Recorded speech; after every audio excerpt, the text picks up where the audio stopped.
زدني علما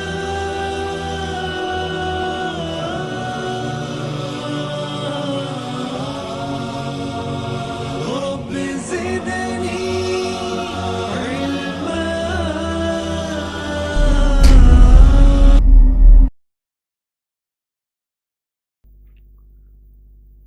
السلام علیکم ورحمۃ اللہ وبرکاتہ.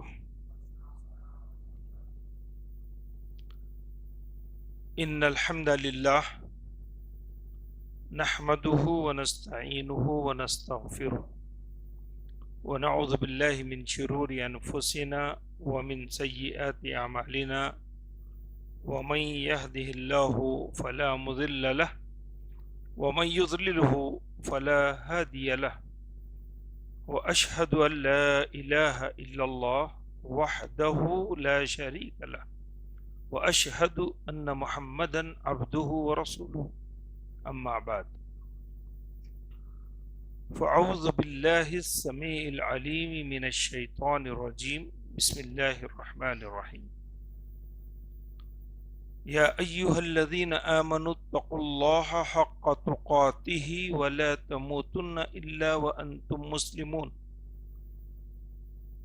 يا أيها الناس اتقوا ربكم الذي خلقكم من نفس واحدة خلق منها زوجها وبث منهما رجالا كثيرا ونساء واتقوا الله الذي تساءلون به والأرحام إن الله كان عليكم رقيبا.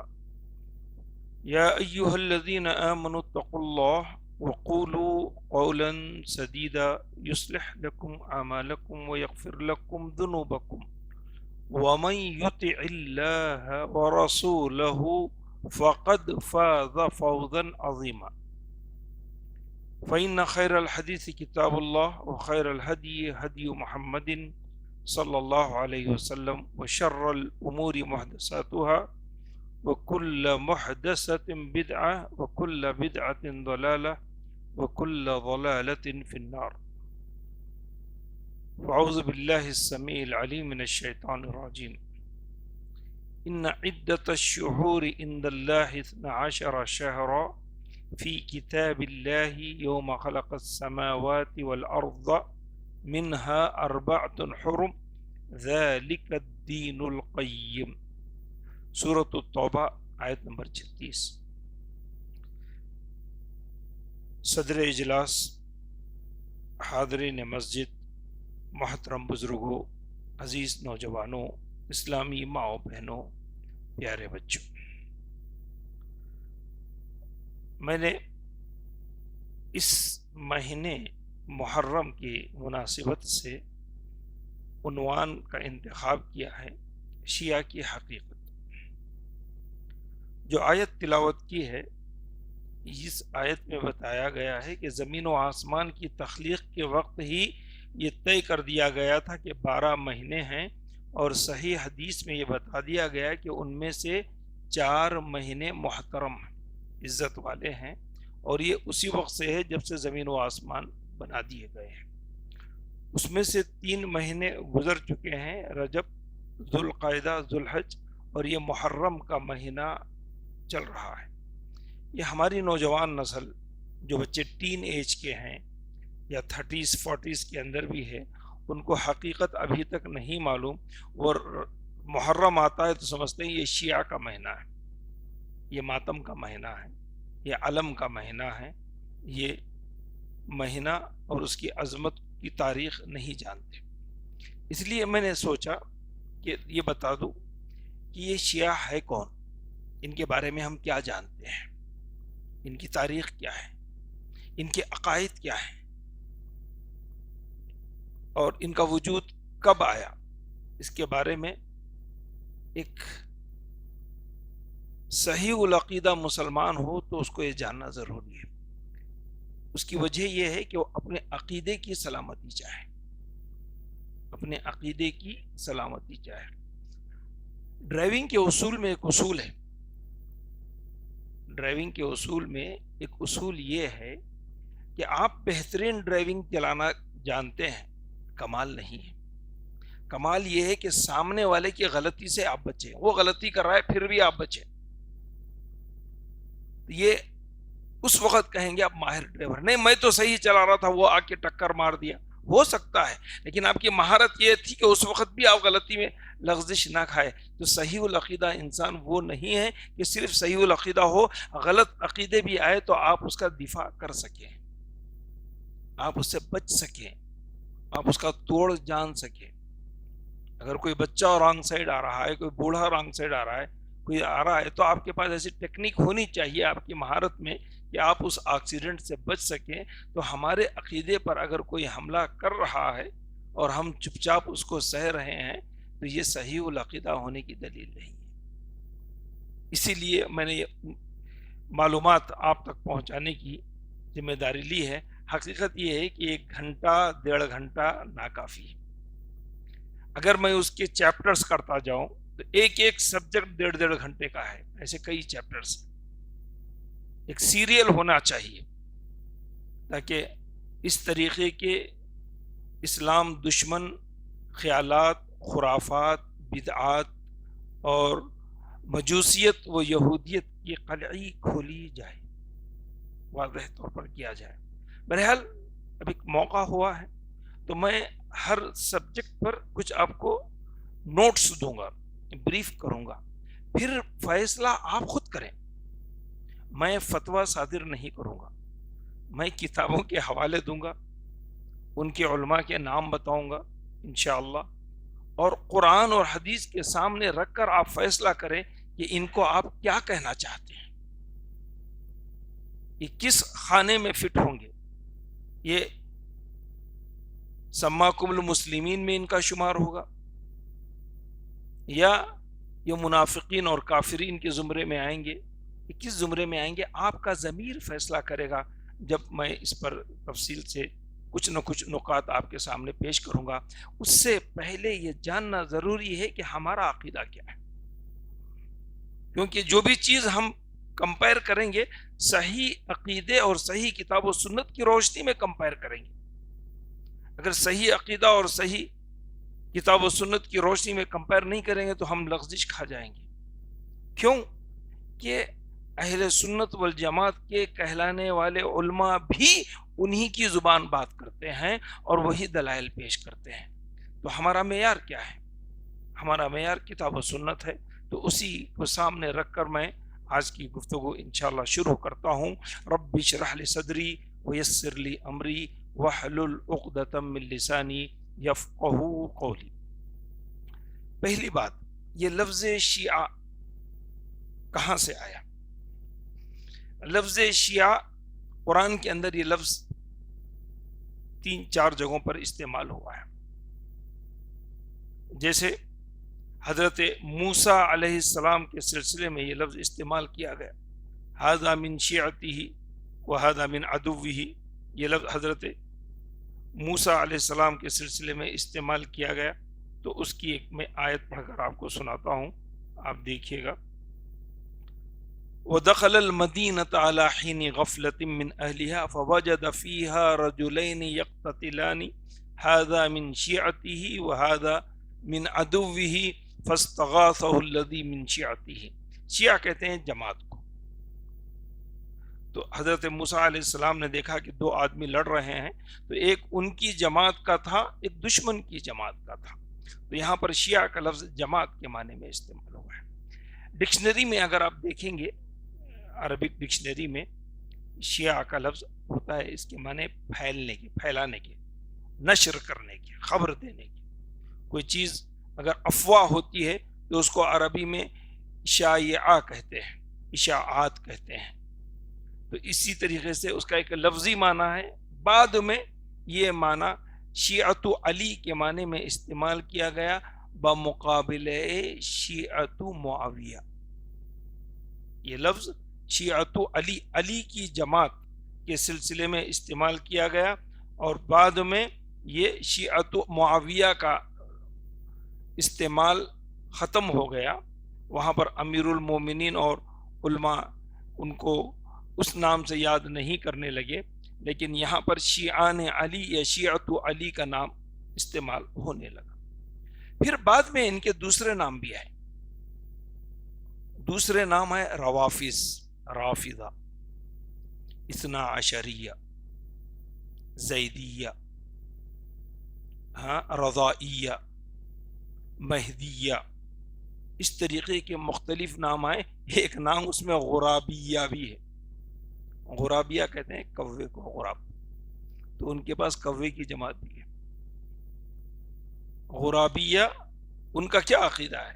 اب ان کے کہاں سے کس کس کے کیا عقیدے ہیں میں آپ کو بتاتا ہوں. دیکھیے، غرابیہ شیعہ کی وہ جماعت ہے جو یہ عقیدہ ان کا ہے کہ رسول کریم صلی اللہ علیہ وسلم اور علی کا چہرہ ایک جیسا تھا. حضرت علی اور رسول کریم صلی اللہ علیہ وسلم کا چہرہ ایک جیسا تھا. آسمان پر سے اللہ تعالیٰ نے جبرائیل کو یہ کہہ کر وحی بھیجی کہ تم علی کے پاس جاؤ. جبرائیل زمین پر آ گئے، کنفیوز ہو گئے، دونوں چہرے ایک جیسے دکھے تو محمد کے پاس چلے گئے. اس لیے محمد نبی بن گئے، علی نبی بننے سے رہ گئے. ایسی جماعت کا نام ہے غرابیہ. اگر آپ کو دلیل چاہیے تو محمد الکلینی کی کتاب ہے الکافی. اس کتاب کا درجہ ان کے پاس قرآن سے بڑھ کر ہے، جو حیثیت ہمارے پاس بخاری ہے اس سے کہیں بڑھ کر ہے. اس کے اندر اس کی تفصیلات پائی جاتی ہیں اور بہت ساری کتابیں ہیں. شیعہ اپنے آپ کو شیعہ کب کہتے ہیں؟ خود شیعہ اپنے آپ کو شیعہ کب کہتے ہیں؟ اگر آپ خود شیعہ کے پاس جائیں گے، کہیں گے میں شیعہ ہوں، تو وہ آپ کو قبول نہیں کریں گے. کیوں قبول نہیں کریں گے؟ کیونکہ ان کے پاس شیعہ ہونے کا کچھ ثبوت چاہیے، دلیل چاہیے، کچھ عقیدہ چاہیے. ان کے علماء نے جو بات کہی ہے، ان کے علماء کی زبان سے میں بات کر رہا ہوں. ایک ہے حسن بن موسیٰ النوبختی. حسن بن موسیٰ النوبختی، ہاں، ان کی کتاب بھی ہے الشیعۃ ہم فرقۃ ابن ابی طالب، اس کتاب کا نام ہے. اس کے صفحہ 300 کے اندر انہوں نے لکھا ہے شیعہ وہ ہیں جو یہ عقیدہ رکھتے ہوں کہ رسول کریم صلی اللہ علیہ وسلم کے بعد خلافت و امامت کے مستحق علی ہیں، اگر کسی دوسرے نے خلافت کی تو وہ غاصب ہیں. یہ عقیدہ ہونا چاہیے. یہ عقیدہ نہیں ہے تو وہ شیعہ نہیں ہے. بنیادی بات. صرف علی تک محدود نہیں، علی کے بعد علی کے 12 نسل میں 12 بچوں تک یہ امامت مستقل چلتی ہوئی آئے گی. یہ ان کا عقیدہ ہے. اچھا، اس سلسلے میں ان کی کچھ روایات ہیں. ایک روایت بڑی زبردست ہے، آپ لوگ اس کے انٹرٹینمنٹ بھی کہہ سکتے ہیں ہمارے حساب سے. سن رہے ہیں صاحب جی؟ اس میں یہ ہے کہ انہوں نے کہا جتنے انبیاء آدم علیہ السلام سے لے کر رسول کریم صلی اللہ علیہ وسلم تک جتنے انبیاء آئے، اللہ نے ان سے میثاق لیا. میثاق اللہ نے ہم سے لیا کہ وہ انا ربکم، میں تمہارا رب ہوں. یہ اللہ کا ہم سے میثاق ہے. انہوں نے کہا کہ نہیں، اللہ نے وہ میثاق نہیں لیا، یہ میثاق لیا. کیا لیا؟ آدم سے لے کر رسول کریم صلی اللہ علیہ وسلم تک ہر نبی سے کہ آدم تمہاری اولاد میں ایک نبی آئے گا محمد، اور محمد کا وصی ہوگا علی، اور اس پر تم عہد کرو، اس پر تم اللہ سے وعدہ کرو، اللہ کا میثاق کہ تم اس پر بیعت کریں گے اور وہ قیامت تک کے لیے ولی اللہ اور وصی اللہ ہوگا. اور اللہ نے ہر نبی سے یہ عہد لیا ہے، 1,24,000 نبیوں سے. ہاں، یہ ان کی الکلیلی نے اس کو ذکر کیا ہے اس کی کتاب میں. الکلیلی نے اس کی کتاب میں اس کو ذکر کیا ہے بڑی تفصیل سے، کہ اس کے اندر بتایا ہے کہ یہ ان کا بنیادی عقیدہ ہے. ہر انبیاء جتنے ہیں، ابراہیم علیہ السلام ابو الانبیاء، موسیٰ علیہ السلام، عیسیٰ علیہ السلام، سب سے اللہ نے عہد لیا ہے کہ رسول کریم صلی اللہ علیہ وسلم کے بعد علی آئیں گے. علی کی ولایت اہم ہے رسول کی بعثت سے. ہاں ان پر بیعت لی گئی اور تمام کی بیعت جب تک نہیں لیں گے آپ اس عہد کے پابند ہیں، اگر نہیں ہیں تو آپ مسلمان نہیں ہیں. اس کو المفید محمد بن نعمان ان کی کتاب ہے بصائر درجات، اس کے اندر بھی اس کا ذکر ہے، اور بھی بہت ساری کتابیں ان کی موجود ہے، اس میں بتاتا ہوں.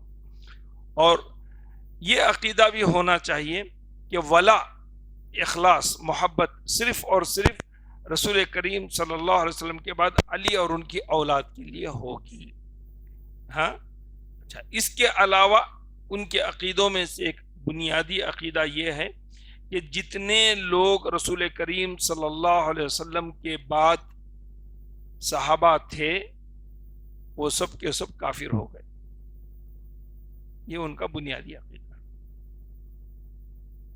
امہات المومنین کافرات ہو گئے، نعوذ باللہ من ذالک. ابو بکر، عمر، عثمان، عبد الرحمن بن عوف، جتنے عشرہ مبشرہ ہیں سب، اور تمام صحابہ سب کے سب اسلام سے خارج ہو گئے، مرتد ہو گئے. یہ ان کا عقیدہ ہے. اس کے لیے آپ ان کی کتابیں دیکھ سکتے ہیں، شہرستانی کی، کلینی کی، ہاں بہار الانوار میں ہیں، مرآت العقول میں ہیں، اور بھی ان کے دوسرے علماء ہیں، ابن حزم نام کے ہیں، علی بن احمد بن سعید بن حزم الظاہری، ان کی کتابوں میں یہی عقیدہ لکھا ہوا ہے کہ تمام صحابہ مرتد ہو گئے سوائے 4 صحابہ کے جو علی کی تائید کیا کرتے تھے رضی اللہ عنہ، اور وہ ہیں عمار رضی اللہ تعالی عنہ، سلمان الفارسی رضی اللہ تعالی عنہ، مقداد بن الاسود رضی اللہ تعالی عنہ، اور ابو ذر غفاری رضی اللہ تعالی عنہ. یہی 4 صحابہ مسلمان تھے، علی کی تائید کرتے تھے. باقی کے سب مرتد ہو گئے. اسی لیے نہ ان سے قرآن پڑھا جائے گا نہ حدیث لی جائے گی. اس لیے ان کی روایتوں میں اگر کسی صحابی کا نام آتا ہے تو وہ حدیث مکذوب ہے. یہاں تک ان کا بنیادی عقیدہ ہے. اس کی وجہ کیا ہے؟ اور امہات المومنین کو تو وہ کنڈم کرتے ہیں، خاص طور پر ام المومنین عائشہ رضی اللہ تعالی عنہ کا. آپ جانتے ہیں ابو ہریرہ رضی اللہ تعالی عنہ 5000 سے زیادہ، 5325 سے زیادہ روایتیں انہوں نے بیان کی. 2210 روایتیں حضرت عائشہ رضی اللہ تعالی عنہ کی ہیں. حضرت انس کی 2400 سے زیادہ روایتیں ہیں. حضرت جابر کی 1100 سے زیادہ روایتیں ہیں. یہ سب روایتوں کو وہ کنڈم کرنا چاہتے ہیں. اگر ان صحابہ کو اور امہات المومنین کو مشکوک کر دیا جائے تو اسلام کا جو احادیث کا ذخیرہ ہے وہ پورے کا پورا غیر معیاری ہوگا اور دین ختم ہو جائے گا. ایسا ان کا ناقص تصور ہے، کیونکہ دین کی ربع معلومات 1/4 معلومات ام المومنین عائشہ سے. امام زہری نے کہا ہے کہ پوری نساء العالمین، دنیا کی نساء العالم، دنیا کی ساری عورتوں کی معلومات کو ایک پلڑے میں رکھ دیا جائے اور ام المومنین عائشہ کی نالج کو ایک پلڑے میں رکھ دیا جائے تو ام المومنین عائشہ کا پلڑا بھاری ہو جائے گا. یہ شیعہ کے منہ پر ایک تماچا تھا. تو انہوں نے اس کا گھنونا فکر یہ سوچا کہ یہاں شک پیدا کر دو تو آپ اس سے خطرے سے بچ جائیں گے. اور ابو ہریرہ 5000 روایتیں جن کو نصف الدین کی دلائل ان کے پاس سے ملتی ہیں، ان کو کنڈم قرار دے دو، آپ دین کی بنیاد ڈھہ جائے گی. ایسا تصور ان لوگوں نے پیدا کیا. اس وجہ سے وہ صحابہ کو کہتے ہیں مرتد ہو گئے. آئیے اب کچھ واقعات سنیں. کیا عقیدہ ہے میرا اور آپ کا قرآن کے بارے میں؟ قرآن کی تعریف کیا ہے؟ هو الکلام المنزل، علی الرسول خاتم الانبیاء بواسطۃ جبرائیل باللغۃ العربیۃ المکتوب فی المصاحف والمنقول الینا متواترا۔ علماء سلف نے قرآن کی یہ تعریف کی ہے کہ یہ آسمان سے اتارا ہوا اللہ کا کلام ہے، رسول کریم صلی اللہ علیہ وسلم پر بذریعہ جبرائیل نازل ہوا، زبان عربی میں، اور اس کو مصاحف میں لکھا گیا، اور یہ چیز ہمارے پاس متواتر نقل کرتے ہوئے آئی ہے، یعنی اگر ایک طبقے میں 100,000 صحابہ نے نقل کیا ہے تو دوسرے طبقے میں اس سے زیادہ کی تعداد جمع ہوئی ہے، تو اس لیے اس میں شک و شبہ کی کوئی گنجائش نہیں ہے۔ بظاہر یہ تعریف شیعہ بھی کرتے ہیں، بظاہر ایک تعریف شیعہ بھی کرتے ہیں۔ شیعہ کو سمجھنے کے لیے بڑا پیچیدہ مسئلہ ہے، وہ آپ کے سامنے وہی کہیں گے جو آپ کہیں گے، وہی لکھیں گے جو آپ لکھیں گے، وہی قرآن رکھیں گے جو آپ رکھیں گے، کیونکہ ان کے ہاں ایک بری بلا ہے تقیہ، ایک بری بلا ہے تقیہ۔ تقیہ کے معنی چھپانا۔ تو جو چیز آپ کے سامنے ظاہر کر رہے ہیں، دل میں وہ چیز ان کی نہیں رہتی ہے۔ آپ کے سامنے کہیں گے قرآن یہی ہے، پیچھے کہیں گے نہیں ہمارا قرآن دوسرا ہے۔ سامنے آپ کی یہ تعریف کریں گے جو میں نے آپ کے سامنے پڑھ کر سنائی، لیکن پیچھے کہیں گے ہماری یہ تعریف نہیں ہے۔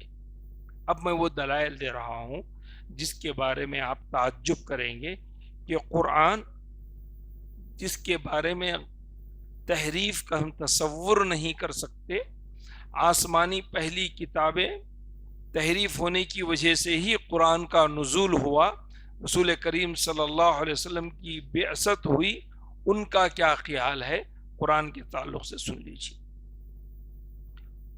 ان کا قرآن ہے کہ قرآن سوائے علی کے کسی کو جمع کرنے کا حق نہیں، علی اور ان کے ائمہ۔ ہاں، کلینی نے اصول الکافی میں لکھا ہے فَإِنَّهُ لَمْ يَجْمَعَ الْقُرْآنَ كُلُّهُ إِلَّا الْأَئِمَّةُ وَإِنَّهُمْ يَعْلَمُونَ عِلْمَهُ كُلَّهُ، کہ امام علی اور ان کے متبعین ائمہ ہی قرآن کو جمع کر سکتے ہیں، دوسرے نہیں۔ اب آئیے ترتیب وار اس کے کیا واقعات ہوئے ہیں، کس طریقے سے انہوں نے اس کی من گھڑت کہانی کہی ہے۔ علی رضی اللہ تعالی عنہ حضرت ابو بکر پر فوری بیعت نہیں کی، کچھ عرصے کے بعد بیعت کی۔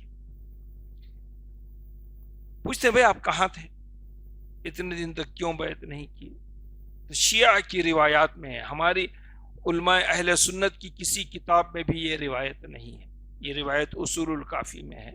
وہ یہ کہتے ہیں علی رضی اللہ تعالی عنہ قرآن کو جمع کرنے میں لگے ہوئے تھے، قرآن کو جمع کرنے میں لگے ہوئے تھے، تو انہوں نے قرآن کو جمع کر لیا، جمع کر مسجد نبوی میں آئے۔ ابو بکر، عمر، عثمان، عبد الرحمن بن عوف اور دیگر صحابہ موجود تھے، سب کو آپ نے اعلان کر کے بلایا، اور وہ قرآن ابو بکر کے حوالے کیا کہ میں نے قرآن جمع کر دیا ہے، اب کسی کو کوئی چیز جمع کرنے کی ضرورت نہیں ہے۔ حضرت عمر بھی وہاں پر موجود تھے، عمر نے انکار کر دیا کہ ہمیں تمہارے جمع کرنے کی قرآن کی ضرورت نہیں ہے، ہمارے پاس جو قرآن ہے وہ ہمارے لیے کافی ہے۔ تو شیعہ عمر پر یہ اعتراض کرتے ہیں کہ حضرت علی کے لکھے ہوئے قرآن کو انہوں نے رد کر دی، جبکہ یہ واقعہ ہوا ہی نہیں، اس کی کوئی اصل نہیں ہے، کوئی اور صحابی سے اس کی روایت بھی نہیں ہے۔ شیعہ حضرت علی سے اس کی روایت کرتے ہیں، کہیں ان کے آل بیت میں سے بھی اس کی کوئی تصدیق نہیں ہوتی ہے۔ دوسری بات اس سلسلے میں انہوں نے کہا عمر نے اور ابو بکر نے کیوں انکار کیا، خود ہی پھنستے ہیں بول کر۔ وہ کہتے ہیں حضرت علی نے جو قرآن لکھا اس میں 17,000 آیتیں تھیں۔ کتنی تھی؟ 17,000 آیتیں تھیں۔ ہمارے پاس جو قرآن ہے اس میں کتنی آیتیں ہیں؟ 6,200 چلر آیتیں ہیں۔ 13 لگ بھگ. وہ کہتے ہیں 10,000 سے زیادہ آیتیں عمر اور ابو بکر نے کھالی حذف کر دی. ان کی جھوٹ یہاں پکڑی جاتی ہے. اور یہ کہتے ہیں اس میں 40 صورتوں کو حذف کر دیا اور 80 یا 70 قریش کے ناموں کو حذف کر دیا. اور صحابہ کے سلسلے میں جو ان کی فضیحتی آیتیں تھیں اس کو انہوں نے حذف کر دی. اور قریش کے 80 نام موجود تھے، ایک نام باقی ہے اور وہ ہے ابو لہب کا. باقی کے سارے ناموں کو انہوں نے حذف کر دیا. یہ ساری روایتیں بحار الانوار، مرآت العقول اور اصول الکافی کے اندر موجود ہیں، جو ان کی امہات الکتب کہی جاتی ہیں. اچھا، ایک اور واقعہ بیان کرتے ہیں، سن لیجئے. عثمان رضی اللہ تعالی عنہ اور عبد الرحمن بن عوف نے قرآن کو جمع کیا. وہ ایک جگہ رکھا ہوا تھا. بکری آ گئی، قرآن کھا گئی. بکری آ گئی، قرآن کھا گئی. تو اب ان کے پاس کوئی قرآن ہی نہیں ہے. ان کے پاس کوئی قرآن ہی نہیں ہے، یعنی قرآن کی آیت کا انکار کرتے ہیں. انا نحن نزلنا الذکر وانا لہ لحافظون ذلک الکتاب لا ریب فیہ. اس کا وہ کھلے طور پر انکار کرتے ہیں کہ اس کتاب کو ہم نے نازل کیا اور ہم اس کی حفاظت کرنے والے ہیں. وہ سمجھ رہے ہیں کہ یہ عثمان اور عبد الرحمن بن عوف اس کی حفاظت کرنے والے تھے، ضائع ہو گئی. یہ ان کے عقیدے کی، قرآن کے سلسلے میں بگاڑ ہے. کیا کہتے ہیں، کس طریقے سے قرآن کی آیتوں میں بگاڑ کیا ہے، اس کی چند میں مثالیں دیتا ہوں.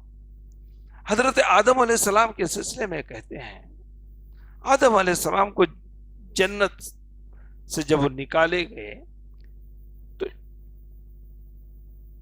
فرشتوں نے ان سے کہا، آدم کیوں بھٹک رہے ہو؟ تم وسیلہ طلب کرو اللہ سے. کس کا وسیلہ؟ کہ تمہاری اولاد میں سے ایک نبی ہوں گے، آخری نبی محمد، اور محمد کے وصی ہوں گے علی. علی کی بیوی ہوں گی فاطمہ، اور فاطمہ کے 2 بچے ہوں گے حسن و حسین.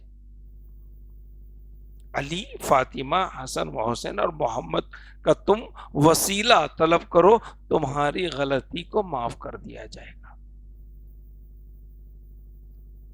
کہاں سے عقیدے کی بگاڑ شروع ہوئی؟ یہ جو صوفیت ہے یہیں سے نکلی ہے. صوفیت کی بنیاد شیعیت ہے. صوفیت کی جڑ شیعیت سے نکلی ہوئی ہے.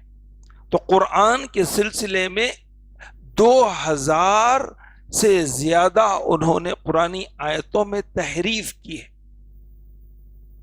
2000 سے زیادہ آیتوں میں تحریف کی ہے. کہیں اضافہ کر دیا ہے، کہیں بہت زیادہ اضافہ کر دیا ہے، کہیں لفظ بدل دیے ہیں. چند نمونے میں آپ کے سامنے پیش کرتا ہوں. ہاں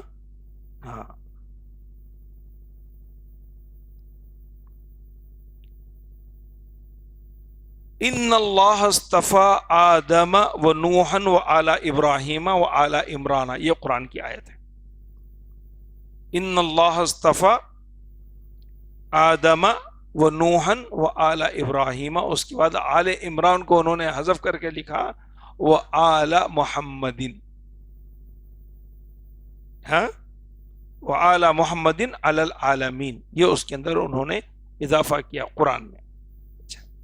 اس کے بعد جو آیتیں میں نے حضرت آدم علیہ السلام کے سلسلے میں کہی ہیں اس کو پڑھ کر بتاتا ہوں. دیکھیے، وَإِذْ أَخَذَ رَبُّكَ مِنْ بَنِي آدَمَ مِنْ ظُهُورِهِمْ وَذُرِّيَّتَهُمْ وَأَشْهَدَهُمْ عَلَىٰ أَنفُسِهِمْ أَلَسْتُ بِرَبِّكُمْ، یہاں تک قرآن کی آیت ہے. اس کے بعد ان کا کہنا ہے أَلَسْتُ بِرَبِّكُمْ وَأَنَّ مُحَمَّدًا عَبْدِي وَرَسُولِي وَأَنَّ عَلِيًّا أَمِيرُ الْمُؤْمِنِينَ قَالُوا بَلَىٰ. کیا مطلب ہے؟ یہاں تک تو قرآن کی آیت ہے. اس کے بعد کہا کہ محمد میرے بندے اور رسول ہیں اور علی امیر المومنین ہے. تو انہوں نے کہا بلا. کس نے؟ ابراہیم، نوح نے، آدم نے. یہ عقیدے، ایسا عقیدہ رکھنے والے کے سلسلے میں قرآن کی ان آیتوں کو تحریف کرنے کے بعد آپ کا دل کیا کہہ رہا ہے، کس طریقے کا ذہن میں چل رہا ہے؟ بہت مشہور آیت ہے، ہمارے علماء بار بار تقریروں میں کہتے ہیں کنتم خیر امت اخرجت للناس. کنتم خیر، وہ کہتے ہیں کنتم خیر ائمت. کنتم خیر امت قرآن کہتا ہے، وہ کہتے ہیں کنتم خیر ائمت. سوچیے ذرا کتنی بڑی تحریف ہے. آسمان سے نازل ہونے والی کتاب کے سلسلے میں کہتے ہیں کنتم خیر امت. یہ آیت بھی ہم اپنی تقریروں میں بار بار کہتے ہیں. شیعہ کیسے کہتے ہیں اس کو دیکھیے، یا ایھا الرسول بلغ ما انزل الیک. اس کے بعد کیا کہتے ہیں؟ قرآن کہتا ہے بلغ ما انزل الیک، بلغ ما، آپ کو جو پہنچایا، وہ جو وحی کی گئی وہ پہنچائیے. وہ کہتے ہیں بلغ ما انزل علیک فی علی. علی کے بارے میں جو کہا، یعنی رسول کا معیار نہیں ہے، علی کا معیار ہے. بلغ ما انزل الیک فی علی وَإِن لَّمْ تَفْعَلْ فَمَا بَلَّغْتَ رِسَالَتَهُ. اگر علی کی انفارمیشن آپ نے نہیں دی تو آپ نے اپنی رسالت کا کام نہیں کیا. کیا عقیدہ ہو سکتا ہے؟ ہاں بارک اللہ فیک. دیکھیے، ان الذین کفروا وظلموا لم یکن اللہ لیغفر لهم. ہاں، وہ لوگ کیا کہتے ہیں؟ ان الذین کفروا وظلموا علی علی وعلی علی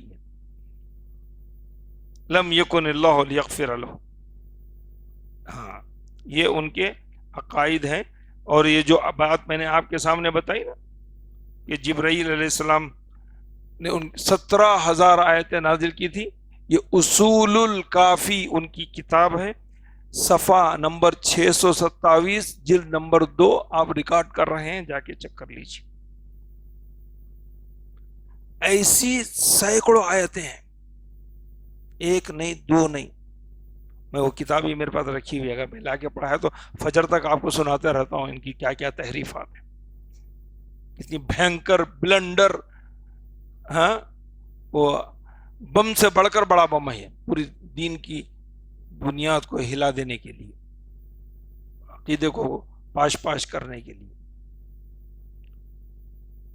اور ابو بکر رضی اللہ تعالی عنہ رسول کریم صلی اللہ علیہ وسلم کے سب سے اقرب ترین شخص تھے. رسول کریم صلی اللہ علیہ وسلم نے کیا فرمایا؟ صحابی نے پوچھا ان سے، اللہ کے رسول، آپ کو سب سے زیادہ عزیز کون ہے، سب سے زیادہ پیارے کون ہیں؟ آپ نے علی نہیں کہا، آپ نے کہا ابو بکر. آپ نے کہا ابو بکر. صحابی کا خیال اس طرف نہیں گیا، وہ سمجھ رہے تھے کہ فیملی کے بارے میں کچھ بات کریں گے. جب انہوں نے ابو بکر کا نام لیا تو ان کے ذہن میں پھر بات آئی، عورتوں میں کون ہے؟ آپ نے کہا عائشہ. شیعہ کی بنیاد ہل گئی، شیعہ کی بنیاد ہل گئی. آپ نے فاطمہ کا نام نہیں لیا، آپ نے علی کا نام نہیں لیا. اگر وہ صحابہ کو معتبر مانیں گے تو وہ ان کو یہ بات ماننا ضروری ہے. اچھا، ایک طریقہ بتاتا ہوں، دیکھیے، وہ ظاہراً ہمارے قرآن کو مانتے ہیں، دل سے نہیں مانتے. کیوں؟ انہوں نے پوری تیاری کر لی، اپنے طور پر ایک قرآن چھاپ بھی لیا.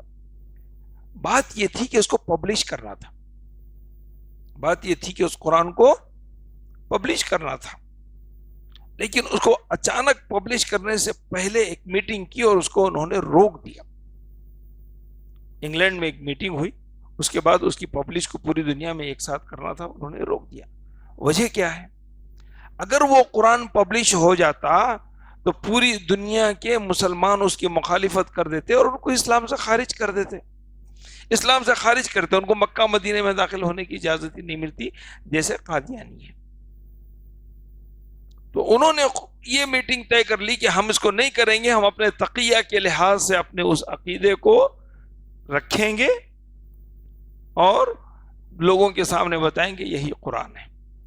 آپ یوٹیوب پر جائیے، بہت سے ڈیبیٹ ہیں، خاص طور پر عربی میں، کبھی وہ نہیں بولیں گے کہ ہم قرآن کے اندر تحریف کیے ہیں۔ کیوں؟ اگر وہ تحریف ہے بول کے اعلان کر دیں گے تو ان کو اسلام سے خارج کر دیں گے۔ جس دن انہوں نے ایک لفظ بھی اس کا مان لیا تو وہ ایجاب کریں گے۔ لیکن ان کی وہ کتابیں اس حدیث کے سلسلے میں 17,000 آیا، اس سلسلے میں کلینی نے نیچے لکھا ہے رواتہ موثوقہ، موثوق، اس روایت کو بیان کرنے والے ان کے پاس اعتماد بھرے لوگ ہیں، کانفیڈنٹ ہیں، موثوق ہیں، بھروسہ مند ہیں۔ اگر ان کے ساتھ ڈیبیٹ میں کہیں گے تو یہ کہیں گے یا جیسے آپ کی کتابوں میں ضعیف حدیثیں ہیں ویسے یہ ہماری ضعیف حدیث ہے۔ اگر صحیح آدمی ان کا ٹیٹوا دبائے گا نا تو پیٹ میں جتنا ہے وہ پورا دونوں راستوں سے نکلے گا۔ ہاں، ان کے راوی اور وہ امام، جیسے ہمارے پاس اگر امام بخاری رحمۃ اللہ علیہ کوئی فتویٰ دیتے ہیں، کوئی مسئلہ دیتے ہیں تو وہ اتھینٹک کہلاتا ہے۔ ان کے پاس امام کلینی کا درجہ الکافی کہا، الکافی کا مطلب کہ اس کے بعد کسی چیز کی ضرورت نہیں ہے، کافی ہے دین کے لیے کتاب، یہ معنی کے لحاظ سے رکھا۔ انہوں نے اپنے استاذ کے پاس پیش کی، 40,000 احادیث میں جمع کی اس نے، سب مفروض، اور اس استاذ کے پاس لے آ کر پیش نے کہا تو کہا کہ شریعت کے لیے کافی ہے، اس کا نام اس لیے الکافی پڑ گیا، اس کا نام الکافی اسی لیے پڑ گیا، تو اسی کے اندر یہ کتاب لکھی ہوئی ہے۔ اور ایسے بہت سے مسائل ہیں جس کے اندر ان کے لکھے گئے ہیں۔ اس کے بعد اس کے دلائل بہت سارے ہیں، اس کو چھوڑ کر آگے کے ایک مسئلے پہ بڑھتا ہوں۔ امام، ان کے ہاں یہ ایمان لانا ضروری ہے کہ 12 امام پر ایمان لانا ضروری ہے۔